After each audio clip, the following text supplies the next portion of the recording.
Hey, welcome back everyone. It wasn't too long ago we went through and replaced the engine to transmission belt. Fortunately, this thing started slipping on me again. The belt looks like it got kind of like flipped around or something, but yeah, so I'm pretty sure I found the problem here. The idler pulley on the engine transmission belt. The bearings are completely shot. It's probably hard to see how much that thing's moving around, but it's definitely rocking quite a bit. So let's jump in and get this idler pulley replaced here. The idler pulley is just attached with a through bolt. Just put a 9/16 combination wrench on the top, and then we'll take the nut off on the bottom to get that idler off. I'm able to get to it with just a standard depth socket. So while I'm pulling this off, oh, and actually I broke that loose before filming, so it was not that loose to begin with.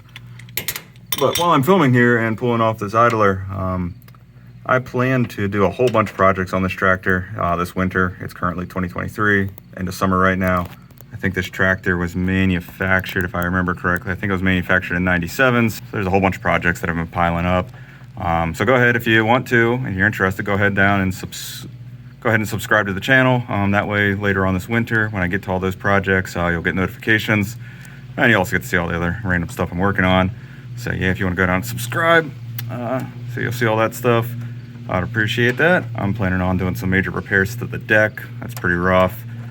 Replacing a bunch of the rollers, welding some stuff up that's messed up, and who knows, I'm sure there's plenty more I'll get into on this tractor. Finally get a good winter to work on it. All right, next step. Go ahead and go to the store and find a replacement for this.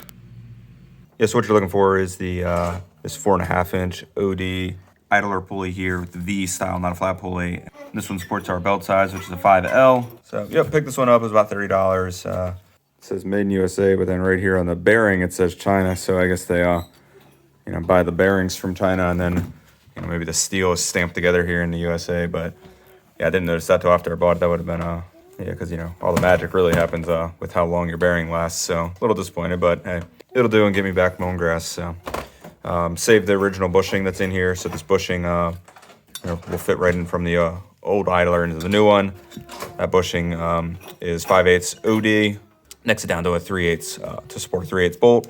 And I think the height on this is 5/8. So yeah, the bolt that came off here was just a 3/8 16 by 2 inches long, grade 8 with a single flat washer on the top. And there's the bushing that we're going to be putting into the new idler.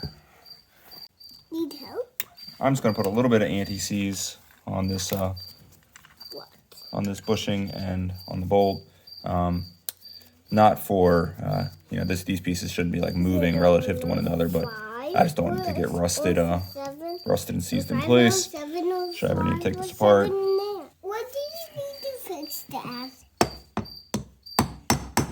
Alright, well that's not tapping in here very easy with the hammer, so I'm going to get a socket and press that in with the vise. I don't want to hit this bearing. I just wanted to gently tap it, but don't want to hit this bearing too hard and cause any damage. Unfortunately, I don't have a press, but the concept with using your vise, or even if you don't have a vise, just sockets in your hammer, it's pretty simple. So this is just a 5/8 socket. It sits completely on the metal section here. So the inner race here. So that socket just is pretty much the same diameter as that. This will be on the receiving side. So that way all the force will be transmitted through this, and then we'll push on the other side. So that way as we're pushing, it's just all the forces are interacting with the metal and you're not causing any stress on the actual bearings. So that's just that socket taped on there. If you have an extra set of hands, someone can hold that for you, but you can just line this up. All right, this is as far as we can go without having something to press on it.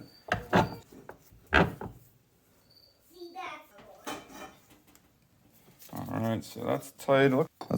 Let me take a look at the old one and see how thick that bore was. Yeah, so the old one just looks like it has just a slightly bigger bore. I'm not seeing any sort of offset, so I'm just going to split the difference and just try to have an equal amount of that bushing hanging out of both sides. It's probably a little trivial, but hey, we'll get the job done. So for this, it is kind of a little bit more important. I'll explain a bit more. For your socket, if you're receiving, this is called the receiving socket. So this one will go on this side because we're going to be pushing it out. So this 5/8 socket will fit on the metal part of the race there, but as we push, the hole there will let that bushing go in there, so you're not going to be pushing up against a solid surface. Here's where an extra set of hands would be helpful. I might go ahead and put that tape back in if I need to, but I'm being lazy right now. All right, everything's lined up.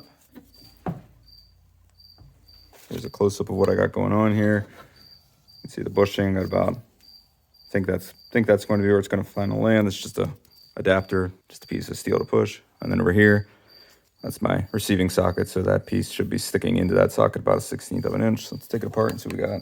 One day I'll buy a press, but for right now, I'll just keep telling myself that one day I'll buy a press and using the vise. Looks acceptable to me. Got about, I don't know, a little over 1/16 there. That's pretty much centered in there, so everything's good. No damage to the bearing.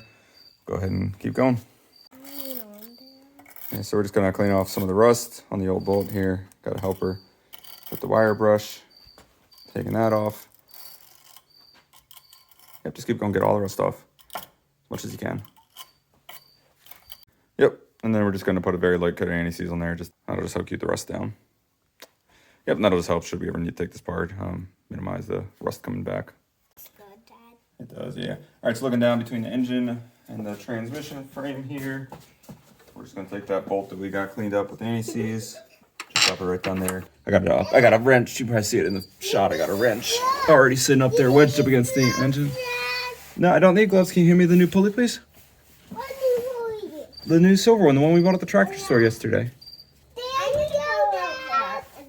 Here, put it in my hand. Thank you. Whenever you that's when you be here,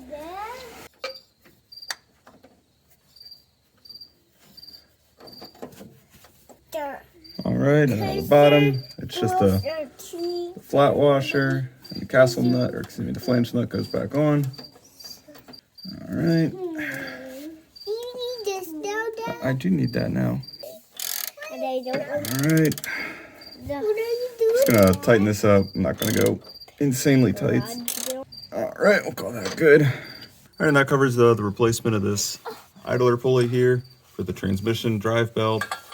I'll go ahead and link down below in the description. I have another video where I do the full remove and replace of this drive belt that covers the install and the tensioning procedure. So I'll make sure to put a link in the description below. That way, if you don't, if you're not familiar with that process, you can go there and see how you loosen up the engine bolts and adjust the this belt tension so you get everything set up straight.